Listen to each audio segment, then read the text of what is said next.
ஆனா நான் சேகர்பாபு ஒரு மாதிரி அண்டி பிழைக்கிற ஆண்டி இல்லைங்கண்ணா. தன்னை விமர்சனம் செய்த அமைச்சர் சேகர்பாபுவிற்கு பாஜக முன்னாள் மாநில தலைவர் அண்ணாமலை பதிலடி கொடுத்துள்ளார். பாஜகவில் என்ன நிலைமையில இருக்கிறாரே தெரியலன்னு சேகர்பாபு பேசியிருக்கிறார் சார்.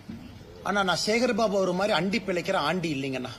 இந்த பள்ளி எல்லாம் பாத்தீங்கன்னா இந்த செவுத்துல ஒட்டிக்கிட்டு சுத்திக்கிட்டு இருக்கும் வீட்டுல. அந்த பள்ளி கத்துனா மட்டும்தான் செவுத்துல ஒட்டி இருக்கிறது தெரியும். இன்னைக்கு சேகர்பாபு அவரை பார்க்கணும்னா முதலமைச்சரனுடைய ஜீப்ல ஓரத்துல பள்ளி மாதிரி ஒட்டிட்டு போவார். ஸ்ரீரங்க கோயில்ல எல்லாம் 4000 ரூபாய் டிக்கெட் வாங்கி சொர்க்கவாசல பாக்குறதுக்கு போவாங்க.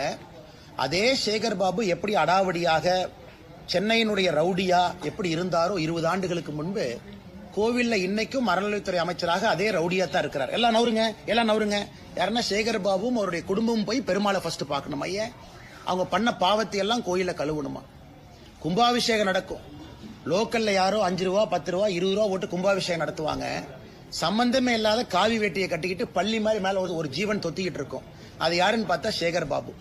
அந்த மனிதருக்கெல்லாம் பதில் சொல்லி என் தரத்தை நான் தாழ்த்திக்க விரும்பலீங்கன்னா செவுத்துல ஒட்டி இருக்கிற பள்ளியும் அறிவாலய செவுத்துல இருக்கிற பள்ளியும் முதலமைச்சருடைய ஜீப்ல சைட்ல ஒட்டிட்டு போற ஜந்துவும் ஒரே பேரு தான், அது சேகர்பாபு. செய்திகளை உள்ளது உள்ளபடி தெரிந்து கொள்ள ரெஃப்ளெக்ட் நியூஸை சப்ஸ்கிரைப் பண்ணுங்க.